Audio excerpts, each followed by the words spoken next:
Boa noite a todos, boa noite a todas. Sejam muito bem-vindas e bem-vindos a mais um encontro aqui do canal de Filosofia Difusa.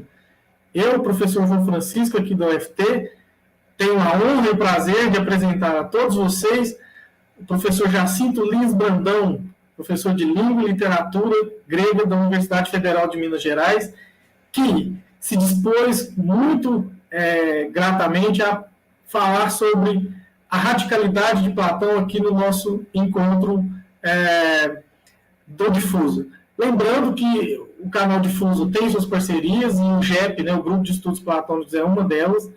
E os alunos do curso de filosofia podem fazer a sua inscrição. Daqui a pouco eu vou passar o link aí no chat para vocês, no YouTube, para que vocês possam fazer a sua certificação, tá? A sua inscrição e, posteriormente, certificação.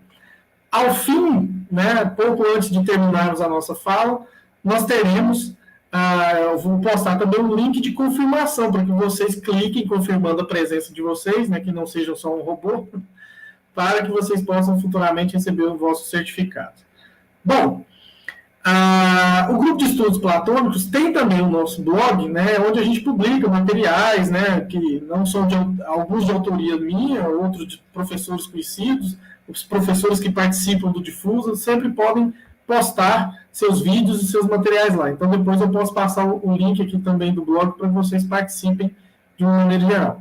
Quem não assistir ao vivo poderá assistir também, inclusive, lá no YouTube, no canal Difusa. Tá bom? Sem mais delongas, porque hoje a noite é especial, né? Nós temos um ilustríssimo convidado e quero deixar completamente à vontade a fala para que nós possamos aprender um pouco mais com o nosso querido professor Jacinto Lins Brandão. Professor, muito boa noite, seja bem-vindo. De antemão, né? Nunca vou deixar de falar. Muito obrigado pela sua disposição. A palavra é sua para trazer para a gente o que certamente um pensador grego no Brasil pode falar sobre Platão. Obrigado, boa noite.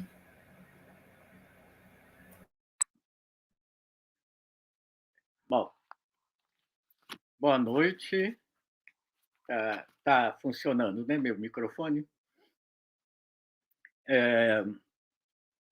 Eu começo agradecendo a você, João Francisco, e parabenizando pela iniciativa. Eu andei olhando o canal e o que vocês estão fazendo, é bom saber. Esse tema ele está desenvolvido num artigo que está para ser publicado num livro. Eu vou apresentar e eu espero que não seja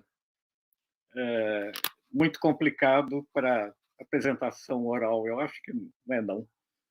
E eu vou começar dizendo que a, a uma primeira observação, né, é que Platão é um autor difícil. Em primeiro lugar, pela forma que ele adota, que é a forma do diálogo. O diálogo abre uma ampla perspectiva e traz vários temas para o argumento que está sendo desenvolvido, né? Isso é próprio da dialética. O diálogo é a forma ideal para a dialética. Nas duas palavras, né, tanto diálogo quanto dialética, está aí o logos, o discurso, o argumento, o raciocínio, tudo isso está aí no significado de logos. E na própria República, né, existe a afirmação de Sócrates, né, para onde o logos conduzir, é para aí que nós devemos ir. Então, conduzir como um sopro. Isso quer dizer que ele sopra em várias direções, e daí vem a dificuldade, muitas vezes, de acompanhar um conjunto enorme de dados, de reflexões que um diálogo comporta. Agora, lembrando, depois de falar na dificuldade de Platão, do diálogo, da dialética, né, que é também, Platão cita, que provavelmente era um provérbio, que em grego se diz assim, né, "kalepa takalá", ou seja, as coisas belas são difíceis. Então, a dificuldade não deve servir como desestímulo, mas como incentivo para enfrentar a, a leitura. Bom, segunda observação geral é que para um diálogo, eu vou tratar aqui da República, que é provavelmente o diálogo mais complexo de Platão, é importante que a gente encontre chaves de leitura. Então, dizendo de outra forma, né? A gente encontre fios para conduzir, para nos conduzir na complexidade do diálogo. E nenhum desses fios deve ser entendido como algo totalizante, nem o que eu vou propor aqui. Um diálogo dá margem para várias entradas, e o principal é entender como é que o logos está conduzindo o diálogo, como é que o argumento, como é que o discurso, como é que o cálculo está conduzindo o diálogo.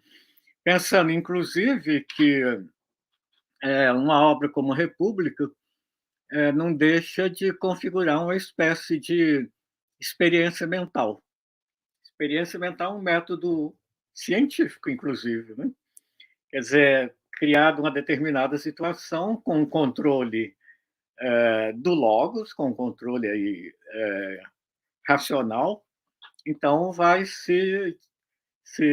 se deduzindo as consequências. Bom,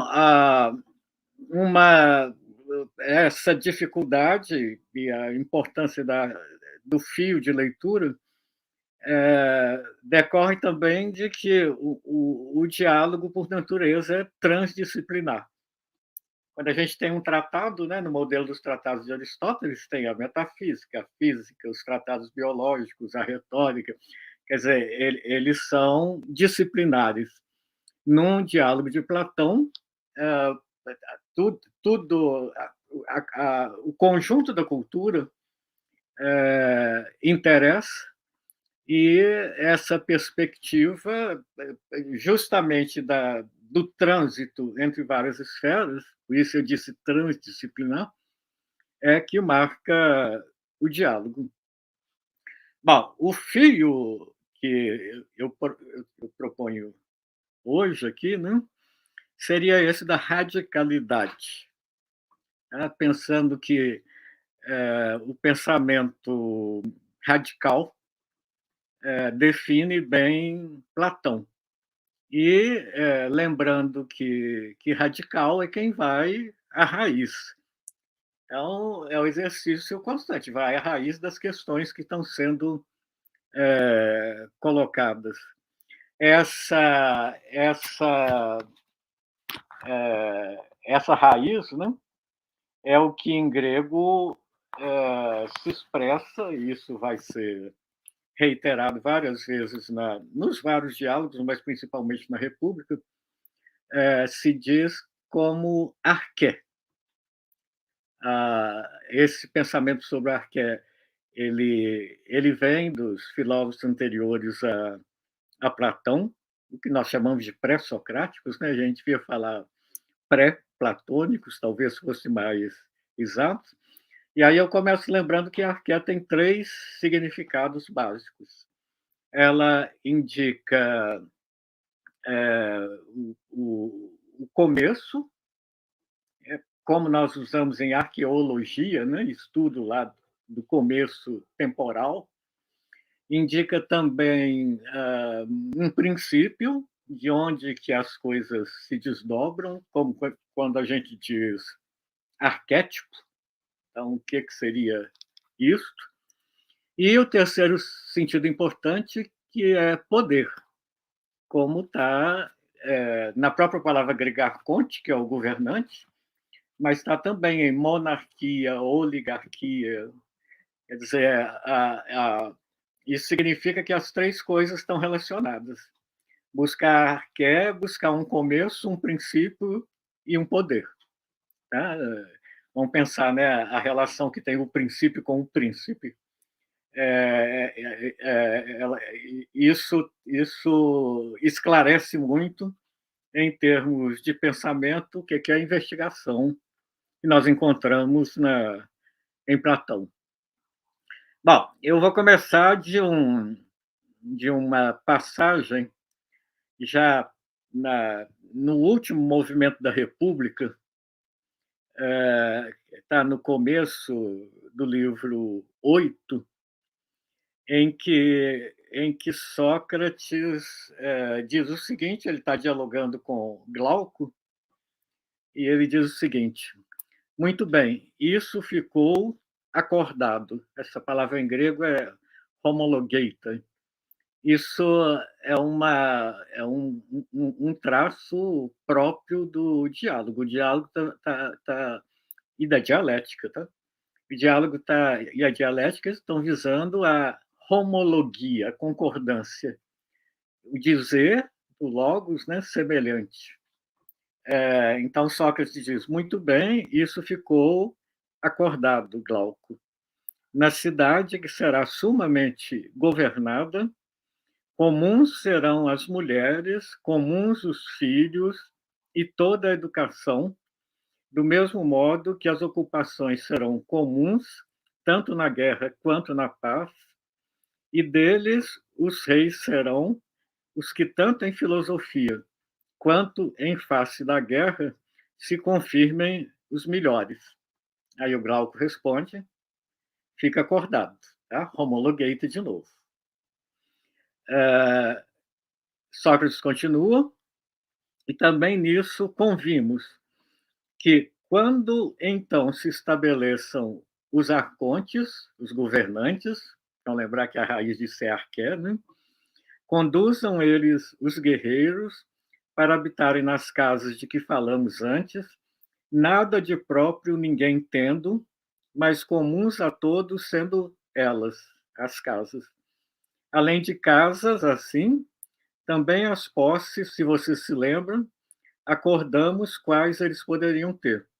Glauco responde, sim, disse ele, que nada mesmo achamos ninguém dever possuir das coisas que têm os de hoje, que têm os governantes de hoje.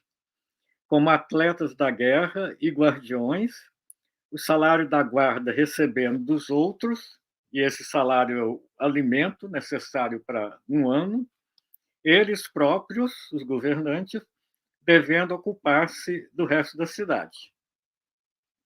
Bom, então é isso que marca o último movimento aí do diálogo, né? Rememorando com toda essa clareza qual que é o percurso que foi feito até aí. E que está muito claro nas duas partes do que Sócrates falou, né? O que ele disse, em primeiro lugar, que comuns serão as mulheres, comuns os filhos e toda a educação, etc., isso remete para o que está no início do livro 5 e se desdobra até o livro 7, que diz respeito à educação das mulheres, à comunidade de mulheres, à comunidade de filhos e à educação, que havia sido explorada nos livros 2 até 2 e 3. Né? A segunda afirmativa de que os guardiões não terão nada de próprio, então não existe propriedade privada para os guardiões, eles têm as casas e tudo em comum. Isso remete para o que havia sido dito no final do livro 3, depois do processo da educação dos guardiões, estabelecendo isso, e os desdobramentos disso vão até o final do livro 4. Bom, então, é uma retomada que ele está fazendo do mais próximo para o mais distante, porque Sócrates fala primeiro da comunidade de mulheres e filhos, que está no livro 5 a 7, e depois ele volta na comunidade de bens, né, de propriedades, que está nos livros 2 e 4, né, entre 2 e 4. Isso significa que ele está, quando eles dizem, né, está acordado isso, é que isso é o ganho dessas partes do diálogo. É preciso sempre fazer o balanço do que se fez até um determinado momento para avançar daí para frente. E o Sócrates mesmo diz que isso já está finalizado, já que eles estão de acordo, né? E ele passa, então, para a conclusão seguinte, né? Glauco lembra que no final do livro 4, desculpa, no final da parte, que é o livro da primeira parte, do livro 4, 3, 2 a 4, Sócrates havia discorrido sobre a cidade boa e o homem a ela semelhante, que é o assunto do livro 4, né? E admitindo que a cidade que eles haviam construído no diálogo é boa, então as demais cidades existentes são erradas, sendo as constituições, as politeias, né, das cidades que não são a boa, de 4 espécies. E era isso que Sócrates havia, então, prometido examinar, para examinar quais os erros, a fim de que, palavras do Glauco, né, pondo-nos de acordo com relação ao ótimo e ao péssimo, nós examinemos se o melhor é o mais feliz e o pior o mais infeliz. Ou, ao contrário, né, seria como muitas vezes se observa, que o justo é infeliz e o injusto é feliz. Bom, essa passagem com que eu comecei, né, ela tem uma primeira função mais superficial, mas que não é menos importante, de remeter o leitor ao que se dizia no início do livro 5, né, nas palavras de Sócrates. Boa, assim eu chamo tal cidade Constituição, que eles tinham feito até aquele ponto, e também reta, e ainda o cidadão que tal. Mas as outras eu chamo de erradas, com respeito à administração das cidades e à disposição do caráter das almas dos indivíduos, sendo de 4 espécies essa cidade. Isso está sempre em conjunção. A cidade justa é que tem cidadãos justos são os que estão na cidade justa. Tem sempre a relação entre a cidade. Bom, nesse momento anterior, né,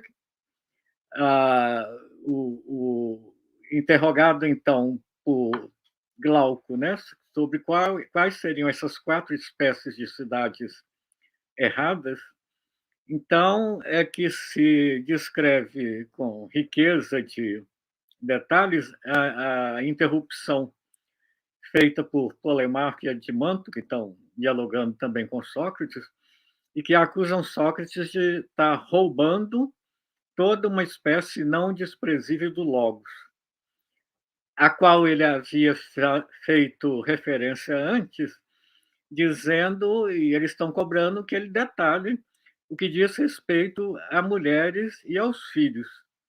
Quando Sócrates falou que é evidente que, com relação a mulheres e filhos, ele tinha dito antes, tudo dos amigos será comum. Bom, então começa a exposição dessa parte que configura as dificuldades para a realização da cidade, como ela havia sido feita até o final do livro 4, né? que basicamente diz respeito, e é uma parte que costuma desconcertar os leitores de Platão, né? Que envolve três necessidades básicas. A primeira é que a educação das mulheres precisa de ser mudada, ou seja, as mulheres dos guardiões vão ter a mesma educação descrita antes para os guardiões, baseada em ginástica e música, porque as mulheres dos guardiões elas exercerão as mesmas funções que os guardiões. Então, isso gera, né, uma série de, no próprio diálogo, de intervenções dizendo que isso seria ridículo, como é que as mulheres iam ser treinadas também em ginástica, e a ginástica se praticava nus, né? Então, que seria ridículo as mulheres também nos estádios nuas, como os homens praticando ginástica. E Sócrates argumenta que, quando os homens começaram também a praticar ginástica nus, isso era ridículo, é uma questão de costume e de tempo, não tem absolutamente nenhuma restrição com relação a isso. Agora, o importante é perceber que essa é a primeira exigência básica e a primeira dificuldade. Isso é exposto como onda, né? Uma onda que deve ser ultrapassada para que a realização da cidade seja possível, diz respeito a isso, a educação das mulheres para que elas exerçam as mesmas funções que os homens. A imagem disso, como a imagem do cão de guarda, é de onde foram desdobradas as características do guardião e do filósofo. Então, a primeira pergunta de Sócrates é essa: a fêmea do cão fica só dentro da toca ou da casa cuidando dos filhotes, ou ela sai também para caçar como cão? Ela sai também. Então, não tem razão para que no grupo dos guardiões isso seja diferente. Bom, vencida a primeira onda, né? Então vem a segunda dificuldade. É que, para a realização da cidade, é preciso instituir a comunidade de mulheres e de filhos. Isso significa que o lar, né, o oikos tradicional, ele tem de ser dissolvido. É como se fosse uma grande família em que as mães e os pais não sabem, inclusive, quem são os filhos. E as uniões para gerar os filhos, elas são determinadas pelos guardiões. Isso é um requisito também para que na cidade haja concórdia. E o que está sendo pensado nesse caso é que, se esses guardiões tiverem famílias e filhos próprios, antes de pensar no bem da cidade, eles vão pensar no bem dos filhos e das suas casas. Quer dizer, é preciso quebrar esse argumento econômico que faz com que o governante não pense o tempo todo só no bem da cidade. Bom, vencida essa dificuldade, então, vem então a última e a mais famosa, né? Que é a aparição do rei filósofo. A famosa frase de Platão, né? Os males da cidade não terão fim, a não ser que os filósofos sejam reis ou os reis se dediquem à filosofia. Agora, é importante pensar isso, tá? O rei filósofo não aparece se não houver a comunidade de mulheres e de filhos, e se não houver a educação das mulheres e dos guardiões como os guardiões, para que elas exerçam a mesma função. Tem uma passagem, inclusive, em que Sócrates aventa a possibilidade de uma rainha filósofa. Ele está fazendo uma coisa muito radical para a situação grega, para a situação da mulher na Grécia. E nesse caso, tanto que se diz que nessa parte que isso provocaria riso, que isso seria como uma cena de comédia, etc, etc. Bom, na passagem com que eu comecei, né? Então a primeira observação diz respeito a isso, né? Eles tinham acordado que comuns serão as mulheres, comuns os filhos e toda a educação, do mesmo modo que as ocupações serão comuns, tanto na guerra quanto na paz. Bom, a segunda parte, né, que é da comunidade de bens entre os guardiões, bens materiais, isso aparece no final do livro 4. Então, diz respeito, primeiro diz respeito ao livro 5 a 7. Agora, a segunda concordância que ele lembra remete para o final do livro 4, então para a parte entre o livro 2 e 4, em que ele afirma que nenhum guardião terá nada de próprio, não existe propriedade privada entre os guardiões. E os guardiões, então, e não terá nem casa própria.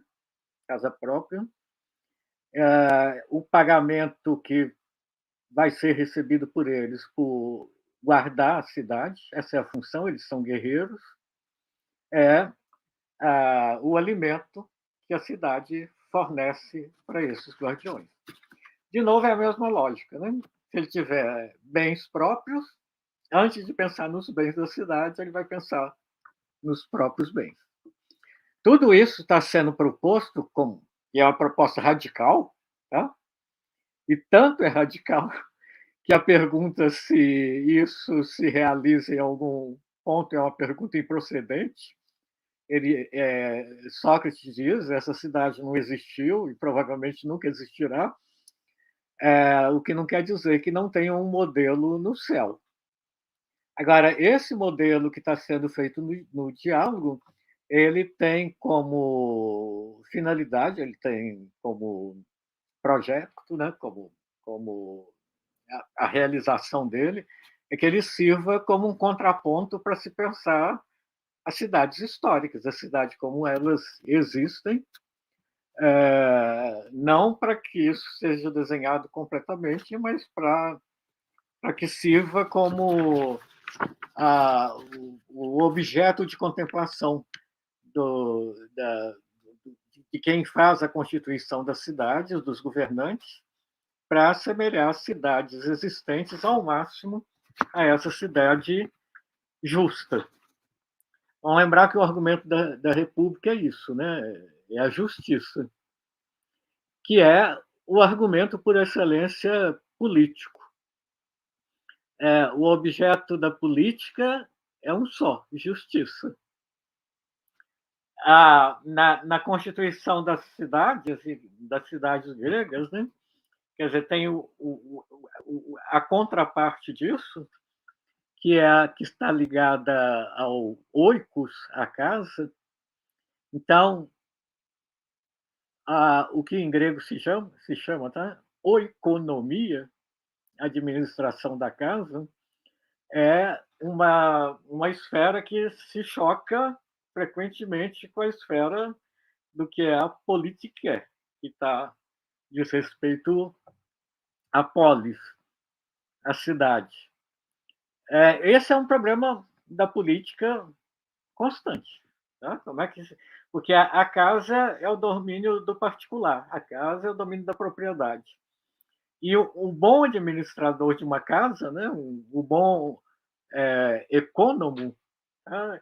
É aquele que acumula mais bens para sua casa, para seus filhos, para sua família. Então, a lógica de acumulação. A lógica da política é uma lógica de distribuição, de dar para cada um o que é justo. E a economia de um lado e a política, e isso gera o problema da cidade, né? Que Platão, em grande parte, está fazendo, e o que ele diz que está fazendo, é que as cidades, como elas existem, elas são divididas, elas são duas cidades, a cidade dos ricos e a cidade dos pobres. Então, é preciso ter um modelo em que a cidade seja una, em que haja harmonia, porque senão é o processo de sempre o contraponto, de sempre essas duas cidades estarem em contradição. Bom, agora eu vou recordar bem rapidamente como é que começou esse raciocínio com relação à cidade. A discussão é sobre o justo e o injusto. Isso ocupa o primeiro livro da República. No segundo livro, desafiado a dizer o que é a justiça em si, por que a justiça é preferível à injustiça, Sócrates, então, apela para usa um estratagema, né? Ele diz isso no texto, que se existe um texto escrito em letras muito pequenas e difíceis de ler, e alguém disser que num outro lugar há o mesmo texto com letras grandes, então é melhor ler primeiro o texto que está com letras grandes e depois voltar para o pequeno. O texto com letras pequenas é saber como é que se dá justiça no indivíduo, na alma. O texto com letras grandes é a cidade. Então, a proposta é, se nós examinarmos como é que uma cidade surge desde o princípio, desde a arqué, vamos lembrar que arqué é princípio, começo, poder, então nós vamos depois poder voltar à alma para ver como é que isso funciona na alma.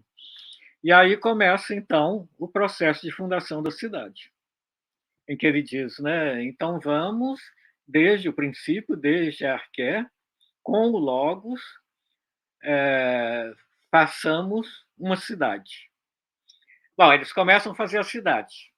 Então, a cidade em que é só o necessário que está presente nela. A cidade precisa, então, porque uma pessoa não faz tudo, precisa de quem faça casa, de quem faça roupa, de quem produza, pastoreie os animais. Com 4, 5 pessoas, a cidade está feita. Essa cidade é uma cidade que não tem nada de supérfluo. E a descrição da cidade vai sendo feita até a pergunta de onde é que nós podemos observar o aparecimento da justiça e da injustiça. Será que é nas trocas? E quando alguém troca o que produz por outra coisa, quem faz roupa troca com o carpinteiro? E aí vem a descrição de uma cidade idílica, que Sócrates diz que é verdadeira, que é saudável, que é a primeira, até ele ser interrompido pelo Glauco, que diz que aquela cidade é uma cidade de porcos. Bom, então é preciso deixar aquela cidade justa e aumentar a cidade. Trazer, então, os cozinheiros, trazer quem faz móveis confortáveis, trazer os poetas, trazer os músicos, tudo isso que faz com que a vida humana seja humana e não simplesmente uma cidade que satisfaça só as necessidades básicas. Essa cidade ela é dita inflamada, então ela desde o início é doente, e ela é cheia de desejos. Como ela precisa de muita coisa, ela vai precisar expandir seu território. E para expandir seu território, ela vai precisar de fazer guerra com as outras cidades. Sócrates, então, nesse momento, diz o seguinte: nós estávamos investigando a origem da cidade e nós descobrimos a origem da guerra. Bom, se a situação agora é de guerra, é preciso que haja guerreiros, que são os guardiões da cidade. E aí se levanta o problema desses guardiões.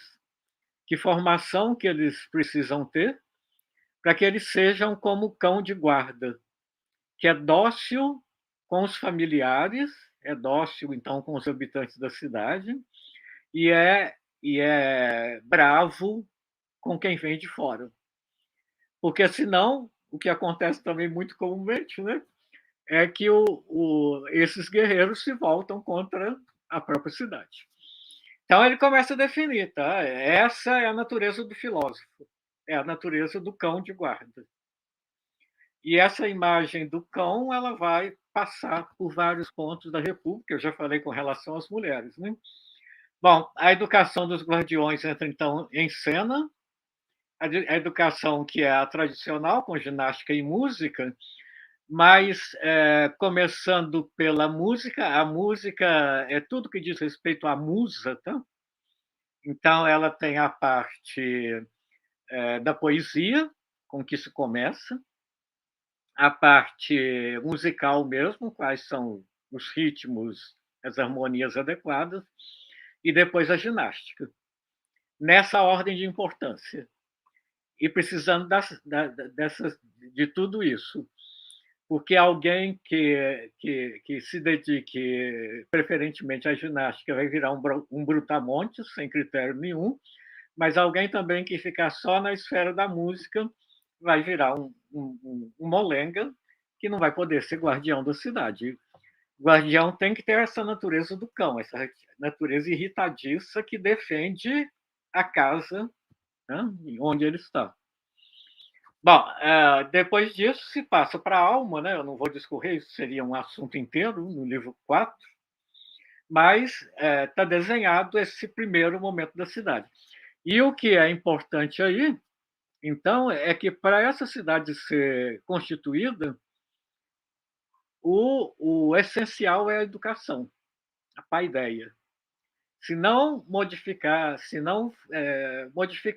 a paideia tradicional, não é mudar completamente para outra coisa, é fazer as reformas na educação tradicional, a cidade justa ela termina impossível. Bom, esse é o primeiro percurso, tá? Do 2 ao 4. Como eu disse, né, do 5 ao 7, aparecem as dificuldades, então vem para que aquilo seja possível, é preciso mudar a educação das mulheres, dos guardiões, que terão as mesmas funções que os homens, instituir a comunidade de mulheres de filhos e fazendo as duas coisas, tornar possível o aparecimento do rei filósofo, né? É interessante nisso, né? E aí vem o aspecto que eu quero explorar da radicalidade, é que Platão, voltando no início ao princípio, a um primeiro princípio, que é a educação, a paideia, no segundo movimento, que é o do livro 5 ao 7, ele volta a um princípio anterior à paideia, que é a criação das crianças, que em grego se chama trofé. Quer dizer, tem uma coisa que é a educação, né? Mas tem uma coisa anterior, que é como é que se criam os filhos. E essa trofé está no centro aí da solução desse problema com relação às mulheres. Porque se não houver uma solução para a criação das crianças, as mulheres dos guardiões não vão poder se dedicar às funções de defesa da cidade que são próprias dos guardiões, porque elas vão ter de continuar cuidando dos filhos, como acontece na lógica do oikos, da casa. Essa é a função principal da mulher. Agora, quando começa o último percurso, no início do livro 8, que é aquele trecho inicial que está retomando tudo que foi concordado anteriormente, se volta a alguma coisa antes da criação. Tá? Vou recordar. A primeira coisa é a paideia. Depois, antes da paideia tem a criação. Antes da criação tem a geração. Então, vem no livro 8 toda uma discussão, né, sobre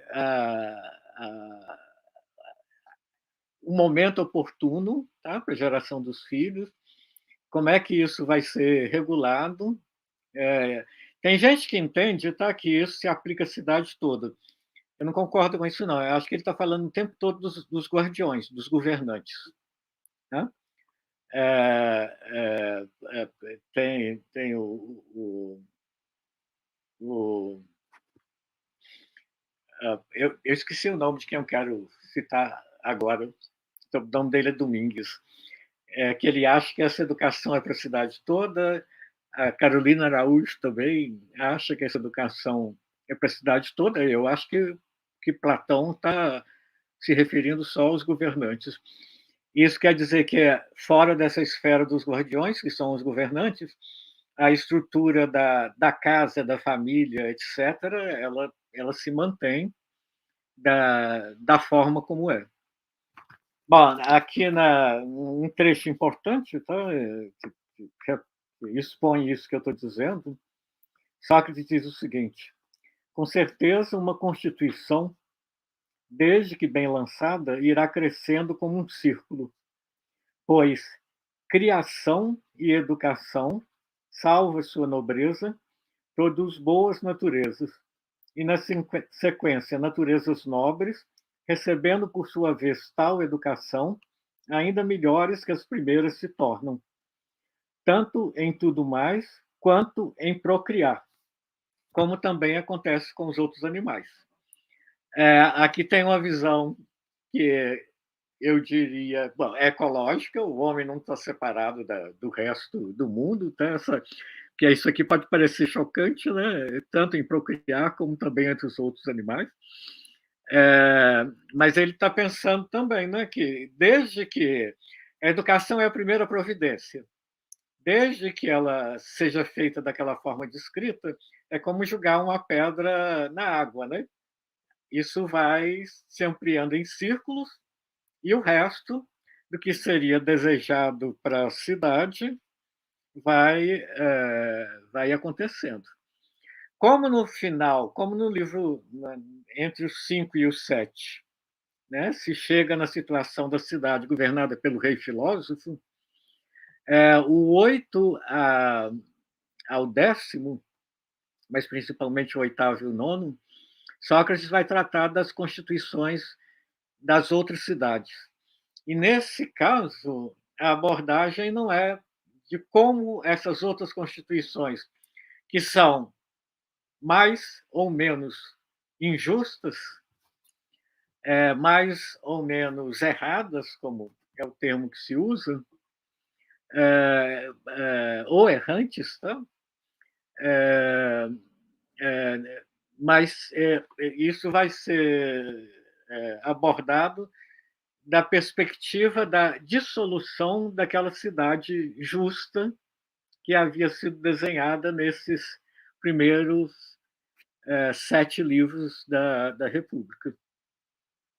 Então, Sócrates fala assim, bom, essa cidade que nós fizemos, se ela tiver só um governante, ela é uma monarquia, do rei filósofo, naturalmente.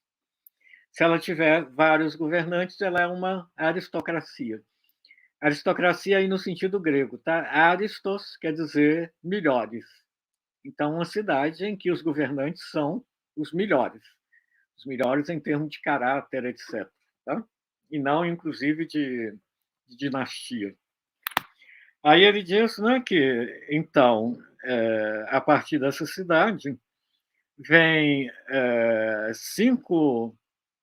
4 espécies que são geradas pela corrupção dessa cidade reta, boa, justa, e que ele diz assim, a primeira dessas, em primeiro lugar, vem a Constituição, louvada pela maioria, a cretense e a lacedemônia. Depois, em segundo lugar, e louvada em segundo lugar, vem a chamada oligarquia, que é uma constituição carregada de ininterruptos mares. Diferente desta e seguinte, vem a democracia. E então, por fim, a tirania, a quarta e última doença da cidade. Bom, então vocês vejam que tem uma gradação, né? Tem a cidade aristocrática, tá? Do rei filósofo.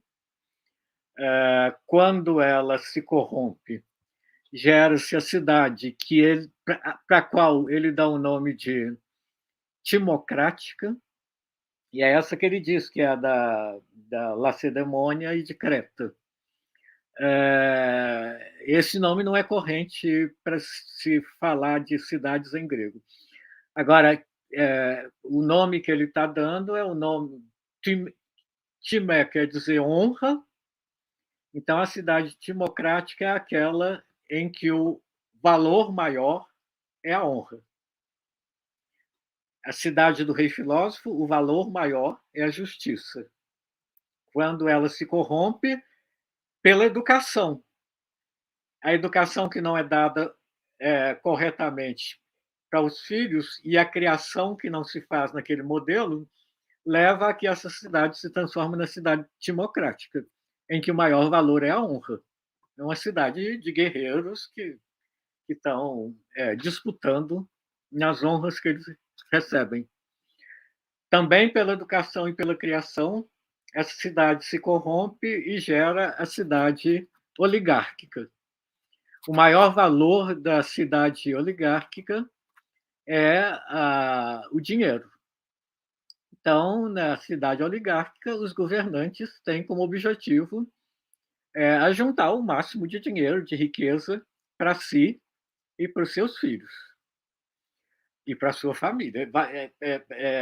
A coisa está ficando cada vez mais particular. Tá?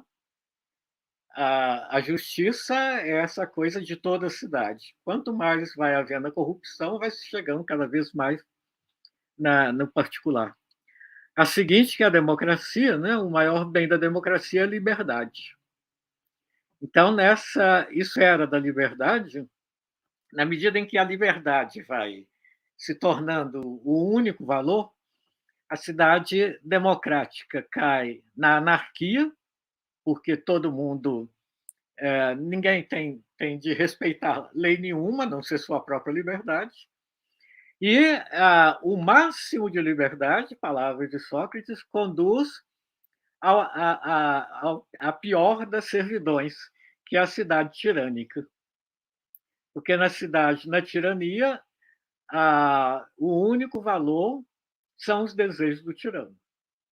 Ele põe a cidade toda, né, em função da realização dos seus próprios desejos.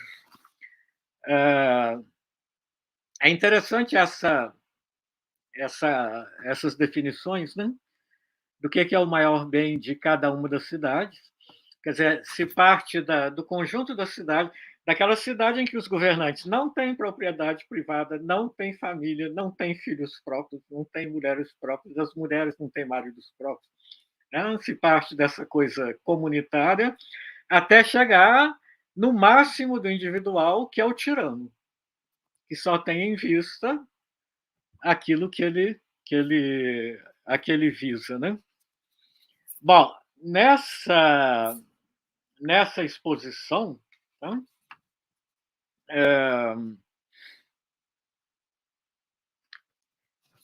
Nessa exposição, que vai, então, do justo ao máximo da injustiça, porque, inclusive, então, se vai do comum ao máximo do particular, com o tirano,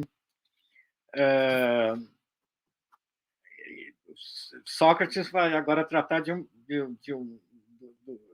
do radicalismo máximo, né, de onde parte essa corrupção da cidade do rei filósofo.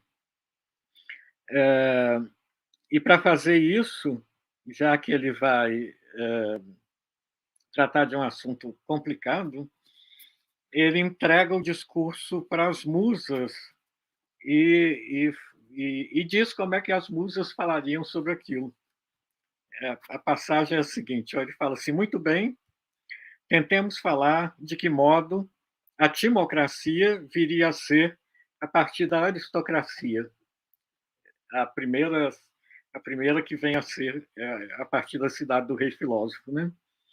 Ou isso não é simples, que toda a Constituição muda a partir daquilo mesmo que detém os princípios, que detém a arqué, quando no princípio nasce uma dissensão, tá? Um conflito, caso se esteja acorde, ainda que muito pouco, é impossível que se mova, então o princípio, então, com a dissensão, ele move.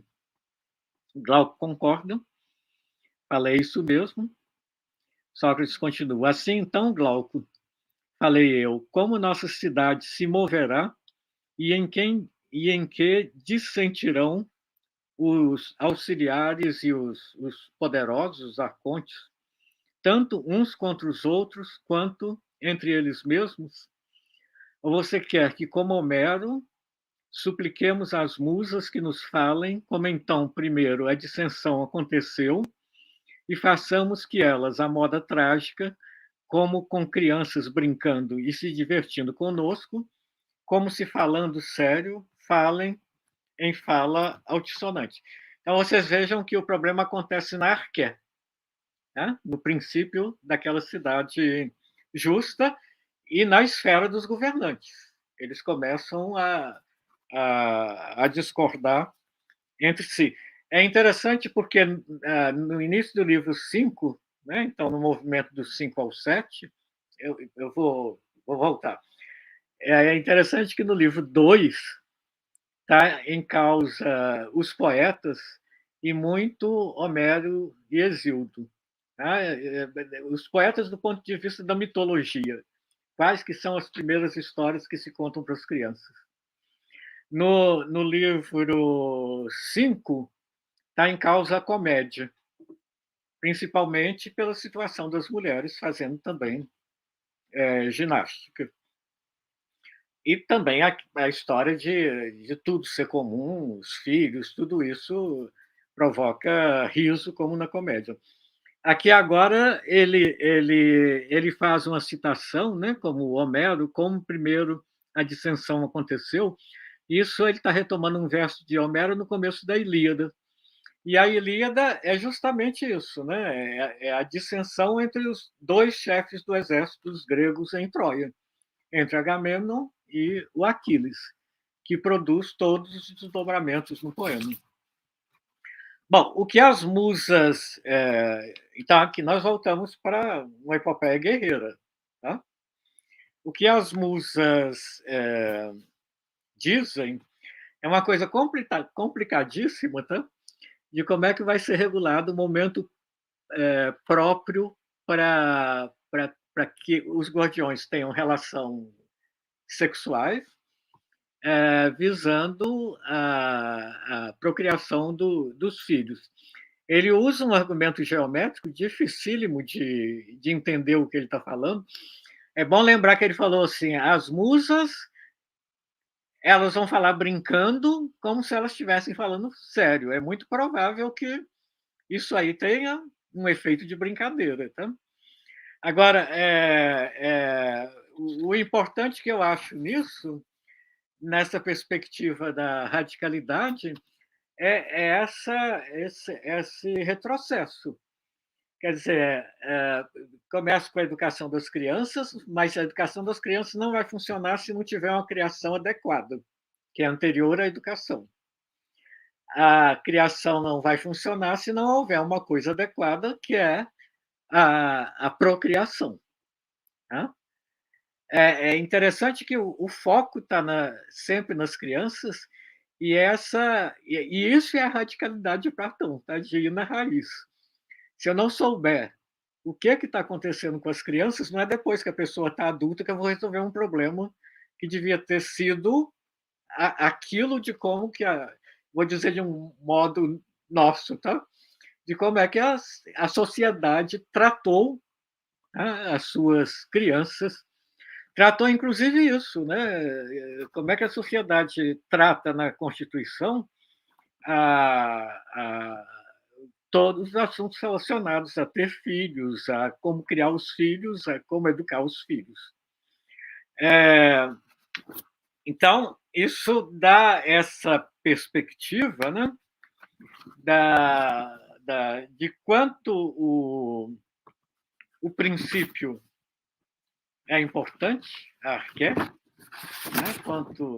o que é que significa, né, tratar de um tema indo na raiz, o que volta, tá, de uma forma muito interessante no final do 10º livro, quando, então, concluindo esse percurso, né, que é do 8, 9 e 10,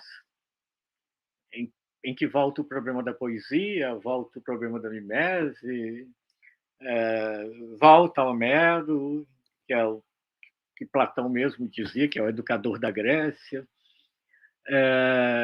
quando então Sócrates conta um mito, ele volta a um mito, que é o mito de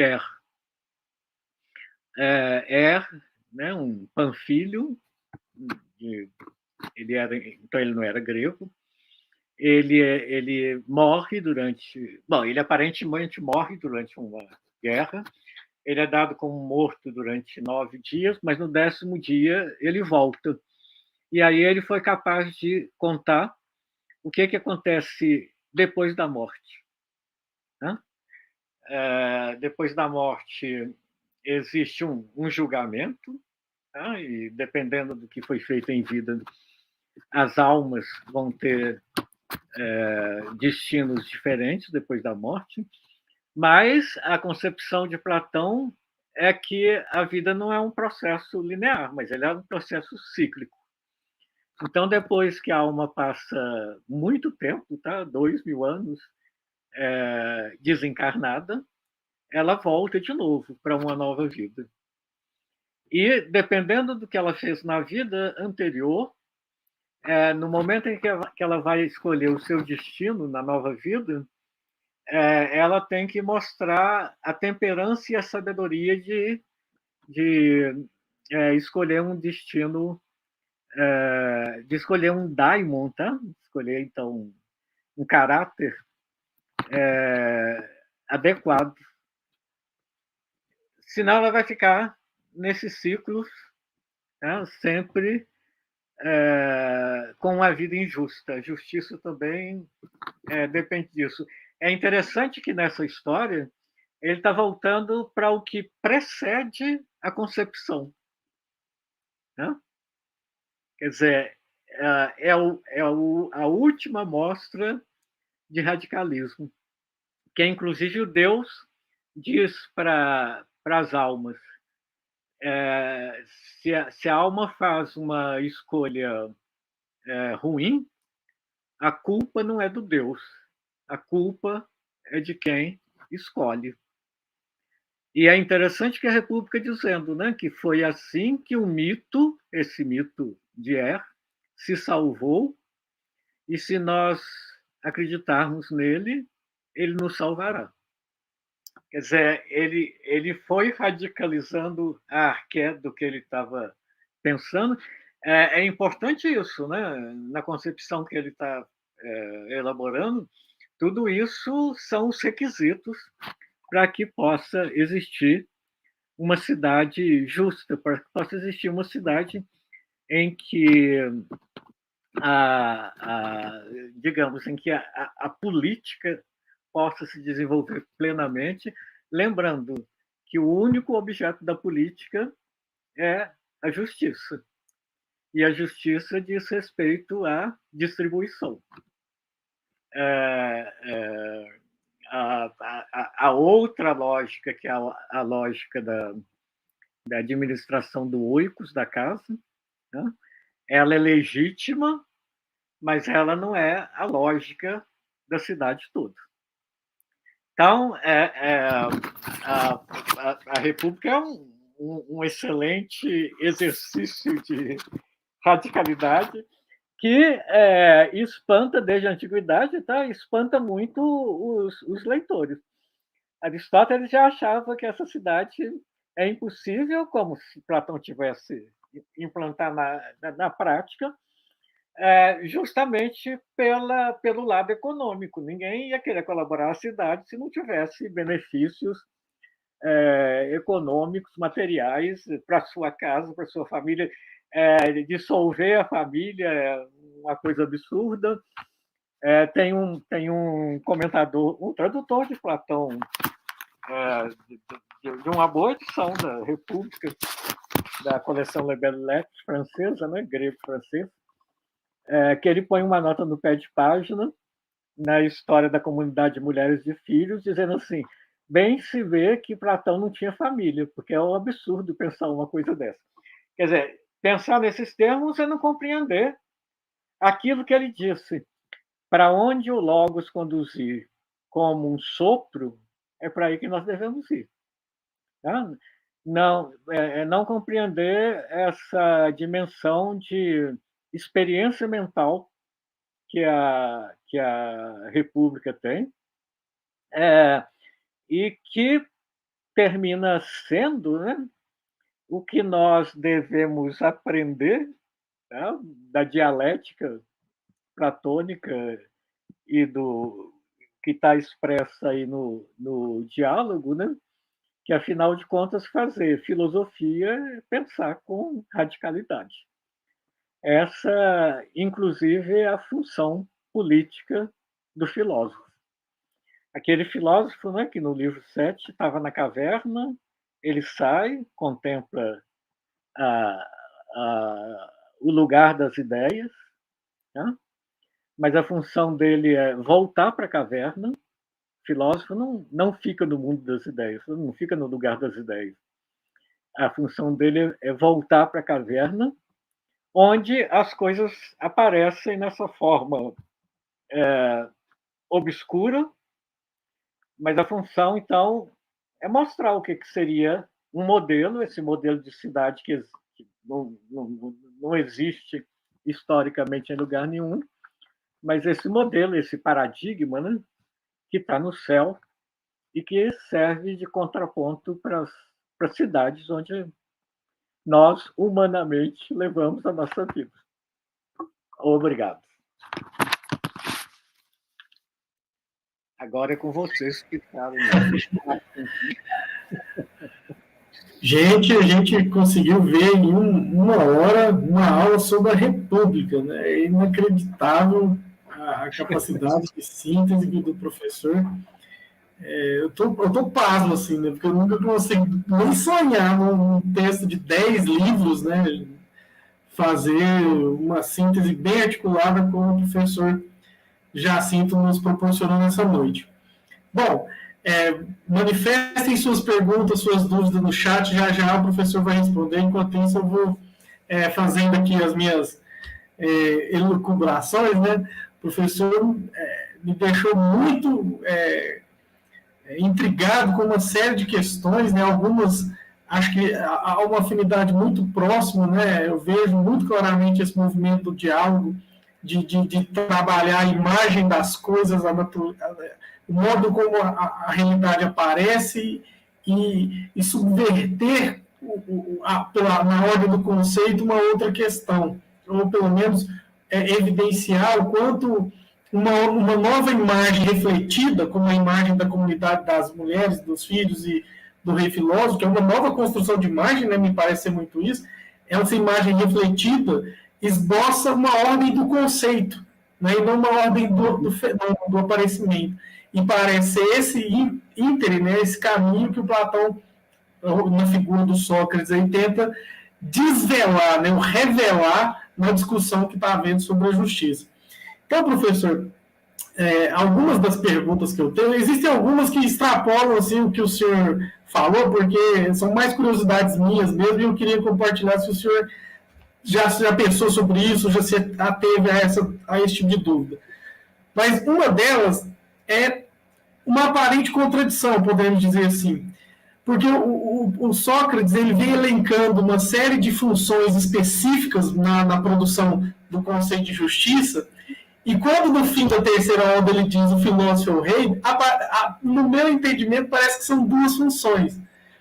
Ou isso quer dizer especificamente duas funções mesmo, ou a concepção de filosofia, que a gente talvez não resgate somente na República, mas nos outros textos, o que tem a ver com a própria construção do Platão como poeta dialógico, da filosofia não como uma função, uma profissão, mas uma atividade que aparentemente capaz de ser proporcionada por todo mundo, embora não se expresse isso no próprio processo educativo, ou seja, a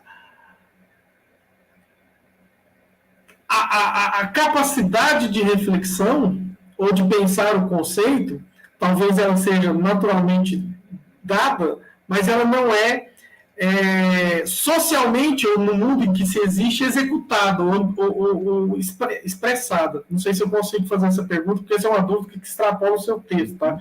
Eu queria ver se o senhor já percebeu isso como uma contradição ou não.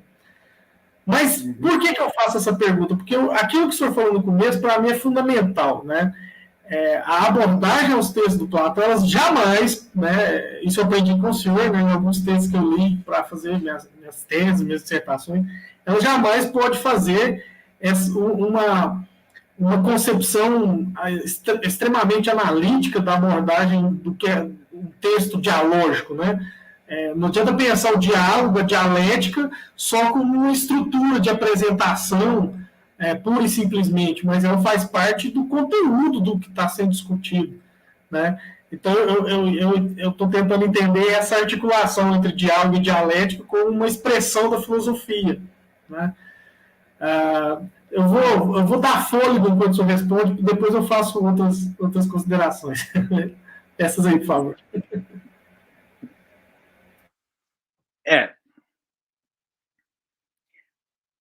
Essa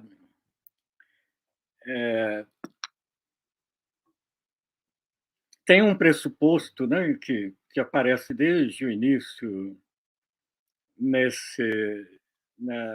na concepção platônica, né, é que, eu vou dizer assim, tá? Existem competências diferenciadas.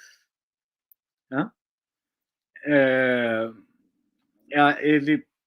A exemplificação que ele faz, né, o nome que ele dá para isso, né, que são as diferenças de técnica. Então, cada um deve se ocupar daquilo para que tem competência. Essa competência é dada pela natureza. A técnica depende da physis, da constituição natural de cada um. Não é difícil de entender isso, não. Tá? Alguém que fisicamente é fraco não vai poder ser guerreiro. Tá? Bom, isso vem nas várias capacidades. Né? O carpinteiro, o bom carpinteiro, tá? ele exerce uma técnica para a qual a natureza dele dá suporte. Senão ele vai fazer mesa manca. Isso vale para o médico, para o nauta, né? Para o navegante.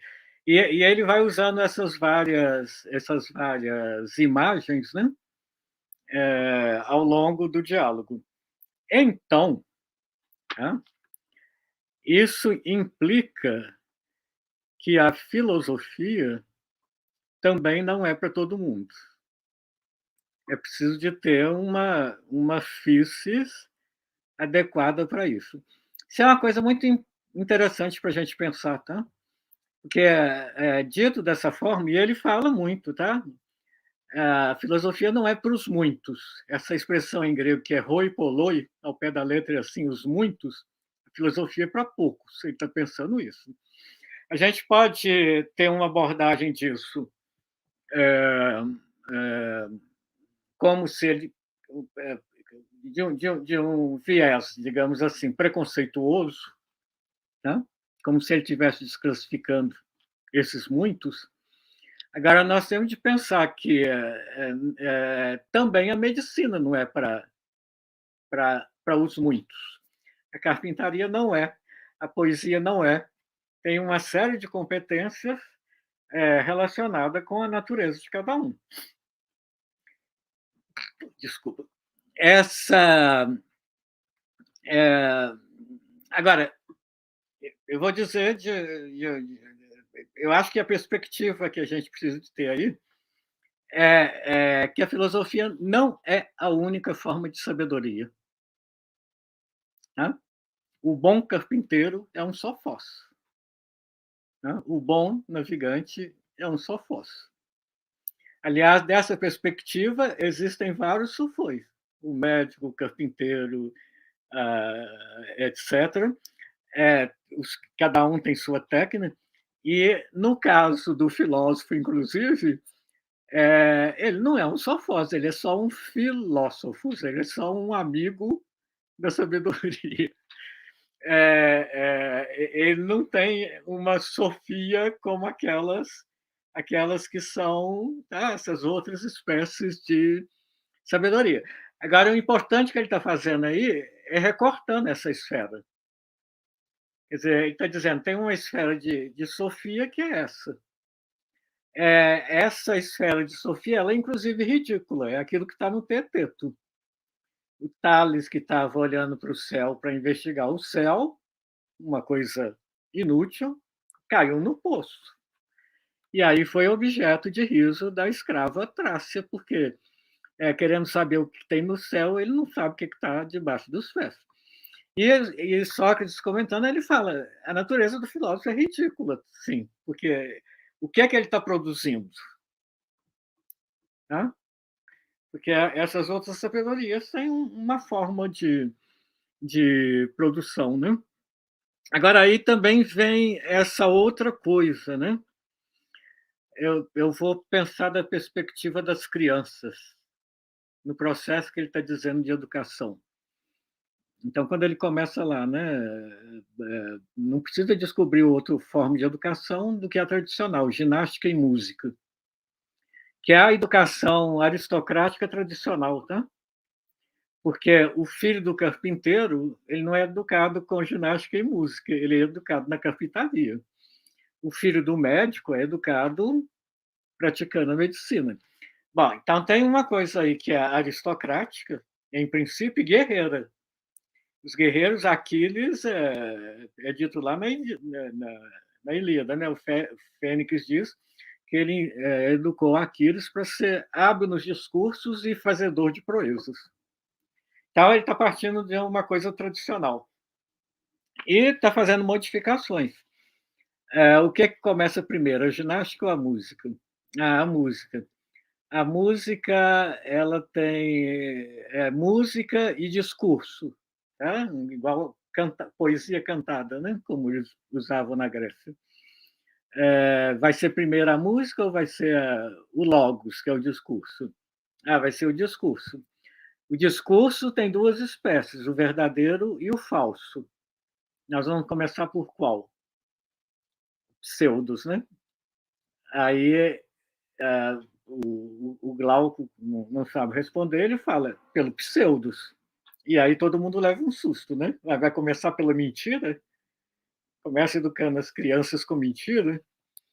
Bom, aí ele fala assim, afinal de contas, o mito não é uma mentira no todo, não é um falso. Ou se nós quisermos uma ficção, um pseudos no todo, em que tem alguma coisa de verdadeiro. Isso também é uma outra coisa, tá?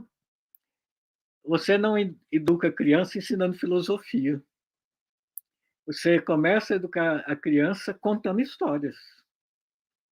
Histórias que não é a história do que aconteceu na história da cidade. São os mitos. Isso é o princípio da educação. E o mito vai manter uma função, inclusive, depois no conjunto das cidades. Como ele diz que para explicar as três partes da cidade, né, os governantes, os guardiões e os outros, que são o médico, carpinteiros, que têm a sua outra forma de sofia, então que seria justo para o governante contar um mito, que é a história da formação em ouro, em prata e em ferro, Tá? O que volta para a ideia da natureza, essa coisa de qual competência que cada um tem. Então, vamos dizer que a lógica geral da formação da cidade é a identificação dessas competências. Eu preciso, tanto que alguém que não está no grupo dos guardiões, o filho do carpinteiro, se ele tiver aquelas características próprias para ter a educação dos guardiões e se tornar um guardião, ele é tirado de onde ele está e levado para o lugar, tá? Para fazer aquele percurso. Eu acho isso muito importante para pensar que ele tem consciência das diferenças. Então, a perspectiva de diferença é muito importante em tudo, né? E é uma falha da nossa educação, né?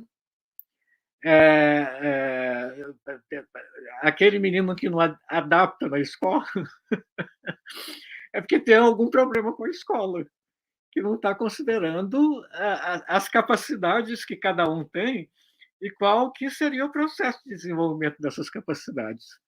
Né? E esse desenvolvimento ele forma o cidadão que vai estar em cada um dos lugares.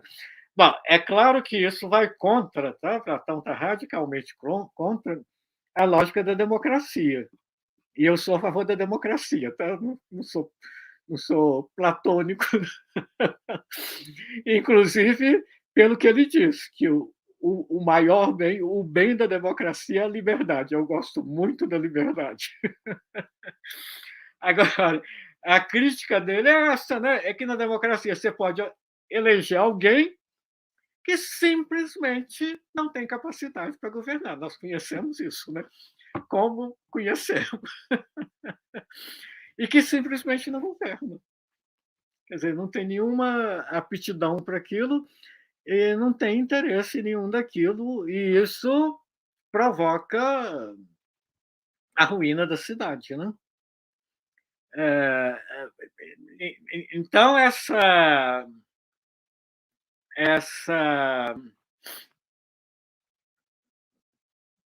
perspectiva, que eu acho muito realista,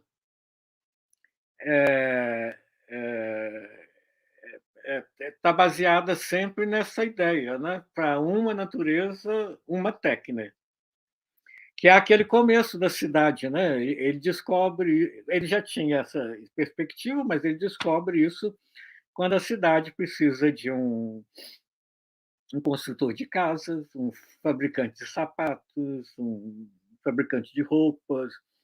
Quer dizer, cada um tem sua técnica, porque se o fabricante de roupas se meter a construir casas, ele não vai fazer a casa direito, nem a própria casa dele. E aí vem essa ideia da partilha, na partilha das funções e na partilha dos bens materiais e não materiais da cidade é que aparece o problema da justiça, né? Porque ela pode ser feita de uma forma justa ou injusta. Isso é muito interessante, né? Acho que o texto da República é um texto que toda pessoa que quer fazer filosofia, né, tem que ler, porque é um texto extremamente relevante para a consideração. É claro, a gente não quer dizer que o Platão, né, pensou no tempo histórico dele todos os problemas do mundo de forma universal. Mas boas explicações ou chave de leituras para problemas que a sociedade sempre enfrenta nos seus tempos históricos específicos, a gente pode encontrar lá, porque de alguma maneira ele tange o assunto, né?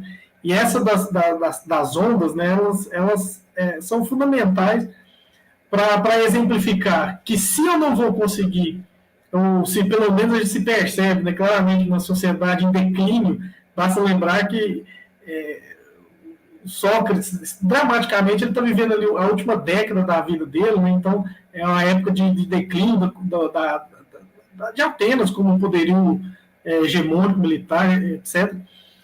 Então, algumas considerações precisam ser relativizadas nesse sentido.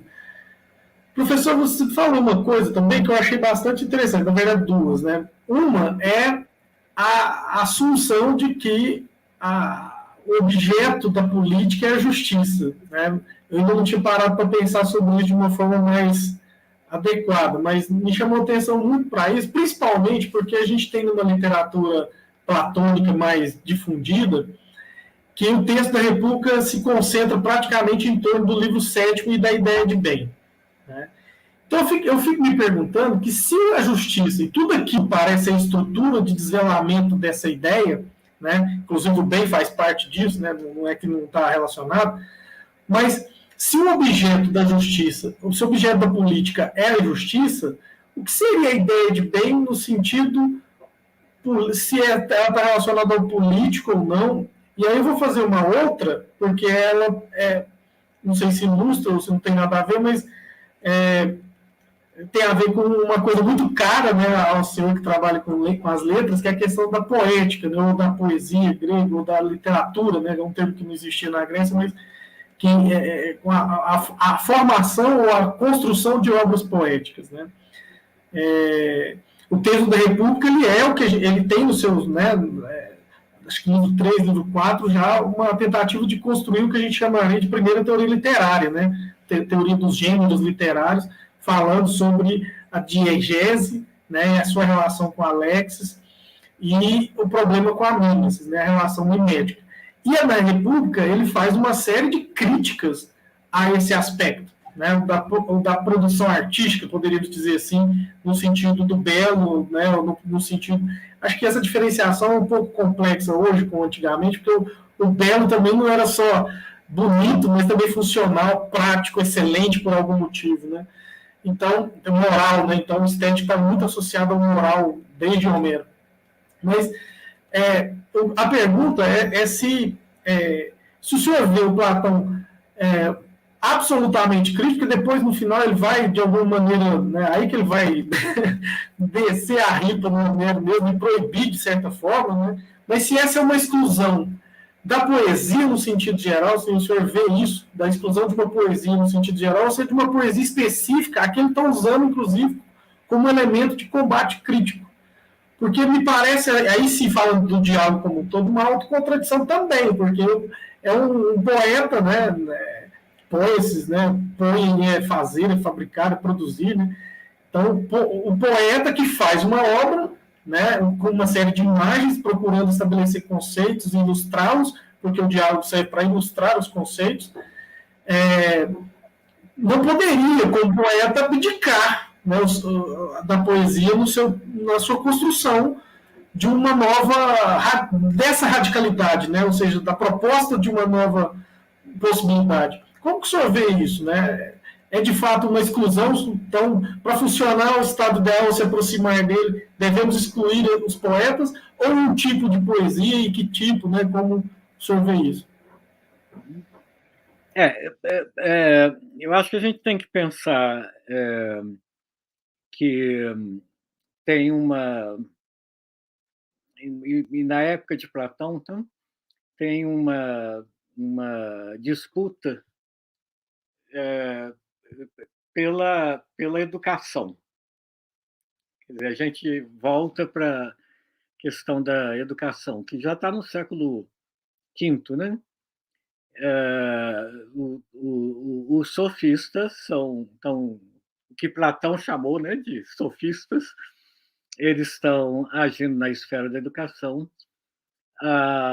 Os historiadores, né, eles estão agindo na esfera da educação, pensando que o conhecimento do passado evita que se incorra nos mesmos males quando se apresentam situações semelhantes, inclusive a educação política, né? Como Platão, os sofistas também, a educação política, os sofistas mergulhados no ambiente da democracia e do uso do discurso para obter sucesso nas assembleias, nos tribunais, etc. Bom, a base dessa educação são os poetas da educação tradicional, né? Homero é o educador da Grécia. Então, Platão ele disputa, e aí em vários diálogos, os sofistas estão aí sendo refutados, etc., etc. Na República tem Trasímaco, né, que está desenvolvendo argumentos políticos, que a justiça na cidade é o interesse do mais forte, um argumento bem direto, que em grande parte a República está se dedicando a refutar esse argumento.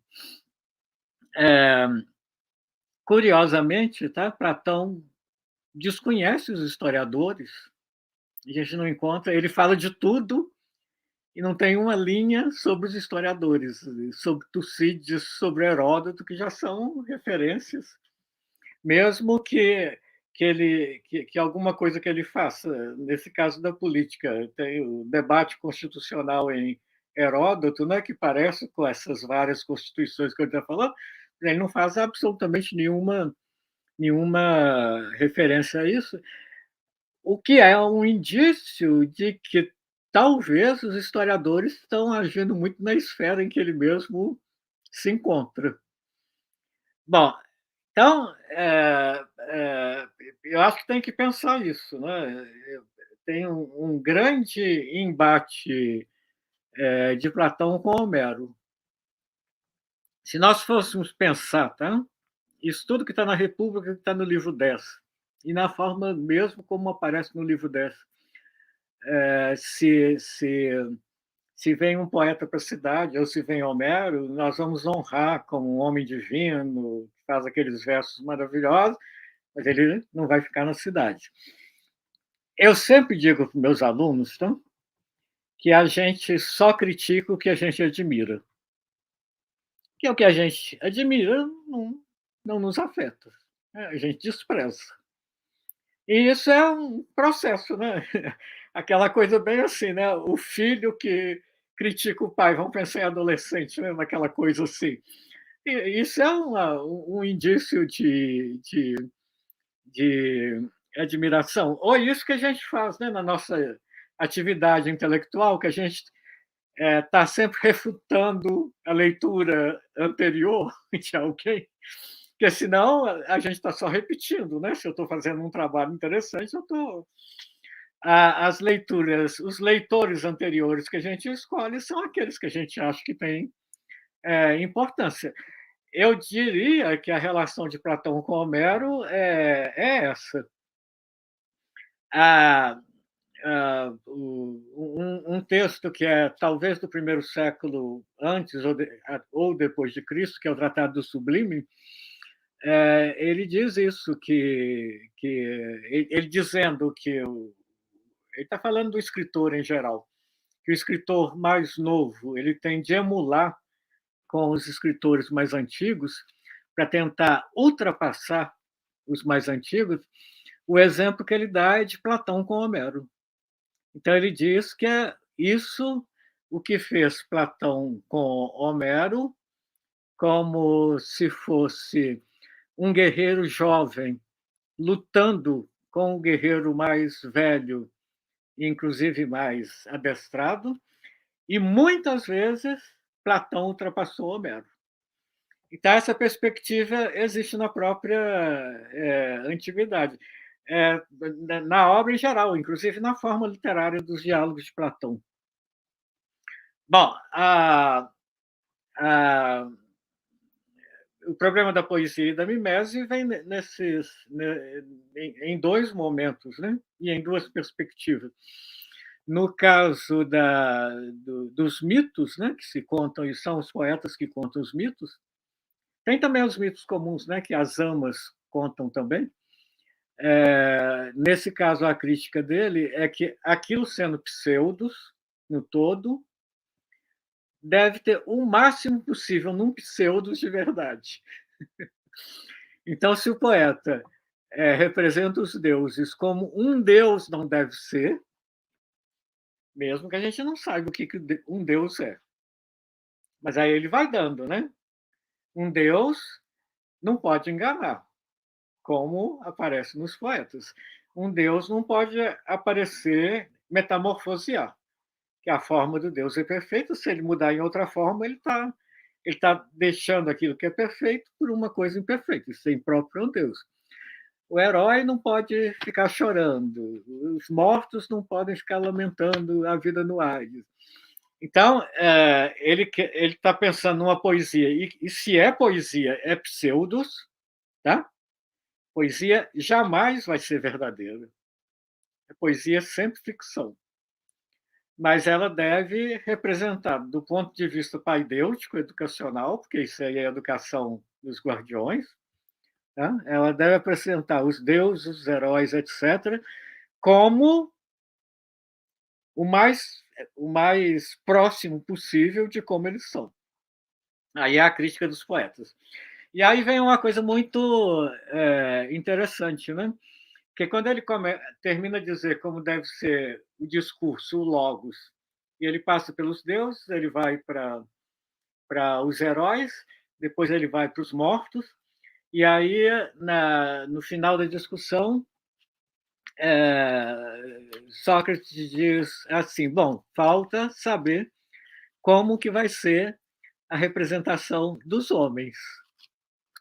E aí ele diz assim, só quando nós terminarmos essa investigação que nós vamos saber como ela deve ser. Tá? Então, para saber como é a representação dos homens na poesia, é preciso chegar até o final da República. É muito fácil falar sobre como devem ser os deuses, os heróis, os mortos. É muito mais difícil, porque qual que deve ser a representação dos homens na poesia? A poesia, pensando na função paidêutica, deve representar homens justos. Então, o poeta, quando ele põe em cena um tirano, ele é reprovável. E aí vem uma coisa muito interessante. Ele diz, como Eurípides falou, botou na boca da personagem um elogio da tirania. Só que na peça de Eurípides, a personagem elogia a tirania, a outra personagem depois fala contra aquilo, até porque é teatro. Está baseado na contraposição de discursos. Aí é curioso, o que é que ele está criticando em Eurípides? Não é Eurípides que está falando, quem está falando é a personagem. Ele diz assim, bom, se precisar de representar alguém injusto, deve fazer rapidinho e depois vai para alguém justo, e não... E sabendo, todos nós sabemos, né, que a poesia gosta de situações extraordinárias, né? E pensando na tragédia, né? A mãe que mata os filhos, incesto, parricídio, esse é o assunto, e esse é o assunto prazeroso da poesia. Bom, ele está pensando que isso, nesse processo de formação, tem um resultado deletério, né? Deletério, e por isso não deve ser admitido na cidade que for justa, por uma ideia de que, vendo a representação do injusto, então aquilo provocaria, por mimese, né, o gosto da injustiça. Agora, isso é um grande problema, né, que vai depender de todo esse percurso da República. E aí a gente entende por que no final os poetas voltam de novo. Que importância tão grande é essa que ele está dando para a poesia. Eu te diria, tá, que as tiranias, as ditaduras também sabem, pode ser sem reflexão, a importância dos poetas. É por isso que se pratica tanta censura. Né? Porque é uma coisa para pensar, né? Na hora que uma ditadura está brigando com quem está com armas, a gente entende. Agora, por que censurar música, poesia, teatro, tá? como acontece sempre, né? Agora, Platão diz assim também, né? Como que vai ser essa poesia? Não é função da gente dizer, porque nós não somos poetas. Nós vamos determinar os tipos. O julgamento de como lidar com aqueles tipos Como é que é representar os deuses o mais possível como os deuses são? Isso vai ficar a cargo do poeta. Né? De uma certa forma, né, o diálogo ele pretende ele tem uma perspectiva de formação que substitui a função de Homero, com base isso é muito claro, né, de pensar, inclusive, afinal de contas, qual que é a técnica, né, qual que é a competência do poeta? Ele fala sobre guerra, ele não é general. Ele fala sobre navegação, ele não é comandante de navio. Se eu perguntar por que ele falou aquilo, ele não sabe me responder. Tá? Então, é nessa coisa do conhecimento. E o pior de tudo, o poeta fala de política sem ter feito aquele percurso de chegar até a ideia do bem. Porque é essa perspectiva que dá a medida da função política do filósofo. Tá? A ideia de bem não é a contemplação que ele fica lá, não. Ele não pode ficar lá. Ele volta para a caverna. E o problema da caverna é justiça. Conhecimento só vai ter sentido. A justiça é uma coisa que está acima da verdade. Tá? Isso a gente vê no começo, né? Quando ele pergunta para o Céfalo. Céfalo fala que está tranquilo, sendo velho, ele vai logo para o Hades, ele está tranquilo porque ele foi justo. E a justiça... Consolos, professor. O quê? Os ricos têm muitos consolos. Pois é, mas ele diz que ele está tranquilo porque ele tem consciência de sempre ter dito a verdade e não dever nada para os deuses e para os homens. Sócrates conta aquela história, né? Meu amigo louco, meu amigo me dá uma arma para guardar, ele depois me procura pedindo a arma porque ele quer se matar. O que é justo? Eu dizer a verdade para ele que eu estou com a arma e devolver a arma dele que está comigo, ou inventar uma mentira? Esse é um problema que atravessa a reflexão da filosofia, tá? E nas situações práticas, né? Isso é um conto do Sartre, é isso, né? No muro, né? Quer dizer, e a pergunta do Kant, né? Se tem assassinos perseguidos meu amigo e pergunta onde ele está, Kant acha que é da imperativo categórico, que eu digo, não é problema se eles vão lá. Mas isso é um grande problema. Tem uma passagem que eu acho muito interessante no Idiota, do Dostoiévski, eu demorei muito a entender. Tem a personagem que chama Natasha, uma mulher que tem uma vida dissoluta, e tem o príncipe Mishkin, né, que é o idiota. Tá? E a característica dele é que ele só diz a verdade. Então, um dia ele vai numa festa na casa dessa Natasha, é apresentado, ela pergunta para ele, é verdade que você só diz a verdade? Ele fala, é. Aí ela diz assim, então muitas vezes você é injusto. O idiotes, tá? É o contrário do polites, porque ídios é próprio. O idiotes é aquele que só pensa no seu próprio umbigo. E se ele só pensa no seu próprio umbigo, ele diz só a verdade. Mas ele é injusto porque ele não tem a perspectiva do outro. Quer dizer, essa questão ela está nessa perspectiva complicada, complexa. Né? Platão está lidando sempre com questões complexas. E quando isso vai para a esfera da política, a política envolve isso, é um conjunto de pessoas, ela jamais pode ser uma pessoa. Ela precisa pensar como a cidade começa, né, ela começa sempre com mais de uma pessoa com as competências variadas. Muito bem. Eu consultei aqui, não vi nenhuma pergunta assim, muito clara, via muitos elogios e tal. Então, para a gente encerrar pelo hino da hora, né, já são 20 para 18 para 7, às 8 horas. Um comentário aqui da Janaína Mafra, deve ter sido aluna sua, professor, ou ainda ser.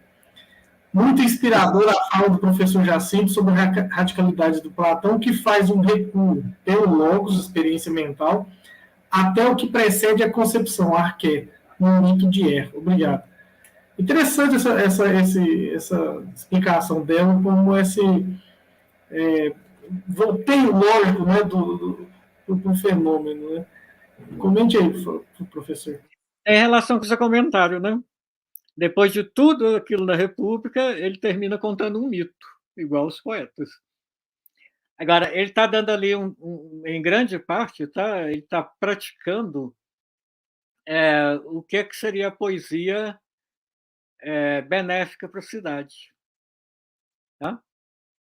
E é muito importante pensar isso, né? Aquilo ele está contando é um mito. Significa que ele não sabe se aquilo acontece. Mito é pseudos no tudo, tá?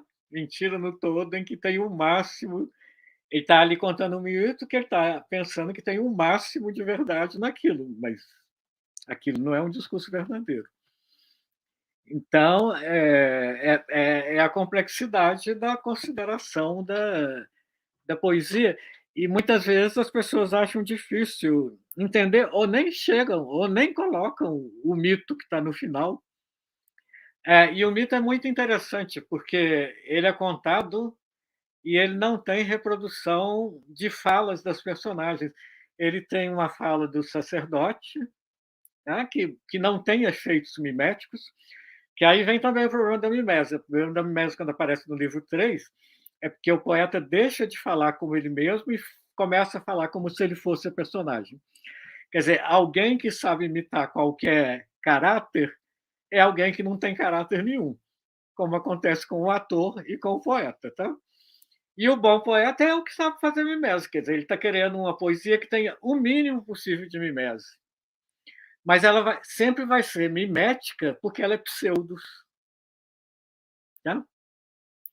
Mesmo quando um poeta está falando eu, ele está representando alguma coisa. Ou então não é poesia. Então, a mimese, inclusive, é prazerosa, né? É uma questão de dosagem, né? Principalmente pensando no princípio que orienta a produção dela, né, que nesse caso é a justiça. De quê? Bom, acho que nesse caso da República, né, ela é útil desde que você entenda o princípio que orienta a construção da sociedade, né, da cidade. Se a cidade pensa em ser justa, o tipo de poesia aplicável, o que fazer lá dentro, tem que ser orientado a partir disso. Né? É sempre essa coisa, né? Como é que você, eu vou dizer assim, o controle dos prazeres. Isso. E a poesia é prazerosa. Agora, os prazeres básicos, né, são comida, bebida e sexo. Isso vai aparecendo em toda poesia. É a justiça na alma, né? Quer dizer, esses prazeres são legítimos. Inclusive, eles são absolutamente necessários para a manutenção da vida humana. E eles estão ligados ao apetitivo, a parte apetitiva da alma. É uma parte da alma, não é do corpo, é da alma. Agora, isso deve estar sob o controle do racional. Até para que não produza o contrário, não produza doença, não produza outros defeitos de caráter. Então, Platão é uma coisa assim, tudo depende do modo de usar. Não está jogando nada fora, não. Depende do modo de usar. Sim. Muito bem. É isso aí. Tivemos hoje aqui no canal Difusa a apresentação sobre a radicalidade do Platão do professor Jacinto Luiz Brandão. Professor, muitíssimo obrigado por sua estada aqui conosco. Agora que já inaugurou, né, as portas estão sempre abertas para participar, sempre que desejar, puder, apareça por aqui, será sempre um prazer ouvi-lo, né? Tenho certeza que não só aqui, mas o Brasil precisa escutá-lo, né? Nessa, né, abordagem do Platão e em outras de antigo, né? Porque eu sei que o senhor estuda outros autores, né? Um radicado aí na literatura grega, o que nos engrandece bastante. Então, seja sempre muito bem-vindo e muito obrigado, tá? Eu que agradeço. Gostei muito de falar para vocês. É uma pena que eu não vejo quando quem está... Eu vejo os nomes, mas não quem está assistindo. É o ideal, né? Que a gente pudesse ter presença, que a gente pudesse estar junto, né? Esses são os novos tempos, inclusive. Gente, não se esqueçam, né, de seguir o canal Difusa lá no Instagram. Quem não assistiu, quem não teve tempo de assistir tudo, pode voltar lá, vou linkar no grupo do blog do Ágora UFT, vocês poderão assistir, como também no canal de Filosofia Difusa lá no YouTube, tá bom? Professor, uma boa noite para o senhor, boa noite a todos e a todas, muito obrigado. A filosofia respira, minha gente. Tchau. Tchau, tchau.